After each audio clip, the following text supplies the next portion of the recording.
बिस्मिल्लाहिर्रहमानिर्रहीम दोस्तों, अस्सलाम वालेकुम। Welcome to another episode of Cafe इक्तिसाद।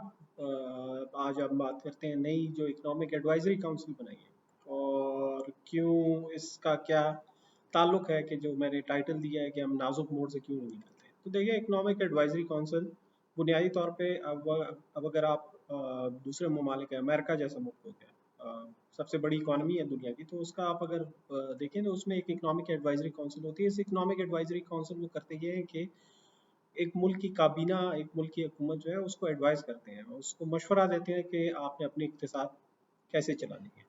और उसमें बड़े आप उसकी कंपोजिशन देखें, अभी अगर आप जाके देखें वाइट हाउस की वेबसाइट पे उनकी इकोनॉमिक एडवाइजरी काउंसिल पे, तो आपको जो नाम नजर आएंगे उनकी, आप उसके साथ उठा के क्वालिफिकेशन देखें तो उनकी क्वालिफिकेशन देख के आप हैरान रह जाएंगे कि कितना अरसा और कितनी टॉप लेवल की यूनिवर्सिटी से वो होते हैं, उनकी कितनी रिसर्च होती है। उसके बाद वो कहीं इकोनॉमिक एडवाइजरी काउंसिल में आते हैं। अब आते हैं पाकिस्तान की तरफ, तो इकोनॉमिक एडवाइजरी काउंसिल अभी आप जो नाम आए हैं, ये इसमें सबसे पहले तो ये है कि उसमें मुश्किल से वो एक ही इक्तिसादी माहिर है, डॉक्टर एजाज नबी। और डॉक्टर एजाज नबी कोई 5-6 दफ़ा इकोनॉमिक एडवाइजरी काउंसिल पे आ चुके हैं। आई एम अफ्रेड, मतलब मेरी कोई उनसे पर्सनल वो नहीं है, लेकिन he doesn't have anything to offer.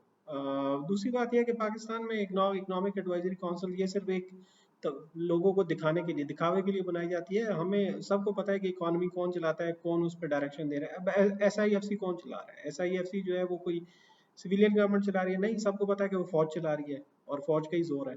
तो इकोनॉमिक एडवाइजरी काउंसिल आप बना के क्या करेंगे जब सारा काम आप पे SIFC और डंडे के जरिए करना है?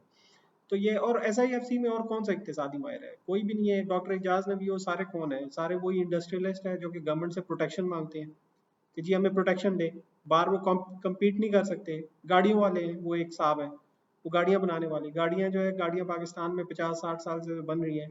उसका आप म्यार देख लें। अब ऑल्टो जो है, ऑल्टो को कोई बाहर चले जाए, इंडिया में चले जाए बेशक, तो वो ऑल्टो को गाड़ी भी नहीं करेक्टराइज करते। और यहाँ पे जो है 25 लाख रुपए, 30 लाख रुपए की बिक्री है। तो वो 3 डब्बे हैं सारे। अब 3 डब्बे जो है वो 30-30, 40 लाख रुपए, 50 लाख रुपए, 60 लाख रुपए के बना के बेच रहे हैं।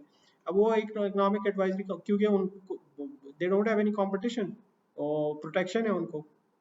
इम्पोर्ट्स पे ड्यूटीज लगी हुई हैं और अच्छी खासी ड्यूटीज अब तो बहुत ज़्यादा है। तो उनको कोई मुकाबला है नहीं। मुकाबला जब नहीं होता तो उनको अपने आप की इम्प्रूवमेंट की या फिर कीमत कम करने की या टेक्नोलॉजी नहीं लाने की उसकी कोई ज़रूरत नहीं होती। तो क्या करेगा वो? इकोनॉमिक एडवाइजरी काउंसिल में बैठ के वो यही कहेगा ना कि जी बिल्कुल ठीक है, ये जो आपने ये लगाई है प्रोटेक्शन, और जो आप प्रोटेक्ट करें हमारी इंडस्ट्री को, बड़ी ज़बरदस्त बात है। लेकिन हमारा यहाँ पे कौन जाता है? कंज्यूमर, मुझ जैसा, आप जैसा मारा जाता है, जो ये 3 डब्बे जो है 30-30, 40-40 लाख रुपए के उसको पड़ते हैं, जो कि ज़्यादातर की पहुंच से बाहर है। फिर आप ये देख लें कि इस मुल्क में अक्सर लोग कहते हैं कि ये मसला बड़ा मसला। मैं अक्सर कहता हूँ कि बड़ा बहरान जो है वो जहनी बहरान है, इंटेलेक्चुअल डेफिसिट जिसे कहते हैं। कि आपको आज तक ये नहीं समझ आ सकी कि इकोनॉमिक एडवाइजरी काउंसिल में एक जो है इकोनॉमिस्ट कौन होता है, बैंकर कौन होता है, अकाउंटेंट कौन होता है। हमारे यहाँ पे हर बंदा जो है इकोनॉमिस्ट बना होता है। एक तो यहाँ पे सारी कौम को एक वक्ता पड़ा हुआ है कि जिधर बैठो जिस चीज़ के बारे में पूछो तो उस पर बात करना शुरू हो जाते हैं। लेकिन ये नहीं कहेंगे कि यार इसके बारे में हमारा इल्म कम है, हम नहीं जानते। नहीं, ये नहीं है। ये एक वो ह्यूमिलिटी जो है, ये आपको इसमें लोगों में नहीं नजर आएगी। तो ये अब अकाउंटेंट है, इसाक डार आगे हमें पड़ा हुआ था, उससे हमारी जान नहीं छूटती। और अब जो है बैंकर्स हैं या फिर इस तरह के इंडस्ट्रियलिस्ट आ जाएंगे, ये इकोनॉमिक एडवाइस। तो ये यार, ये क्या इकोनॉमिक एडवाइस करेंगे? क्या इनकी इकोनॉमिक्स की समझ है इनकी?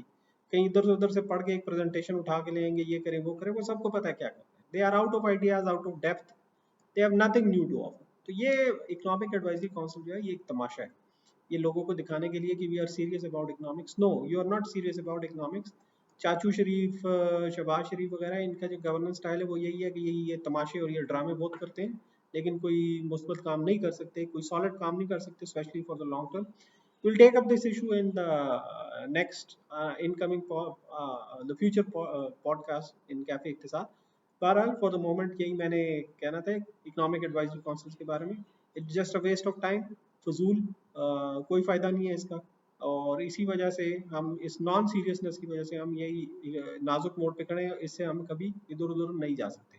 So until the next time इंशाल्लाह ताला आपसे मुलाकात होगी और मौजूआत पर डिस्कशन होगी। अल्लाह हाफिज़, अपना ख्याल रखिए।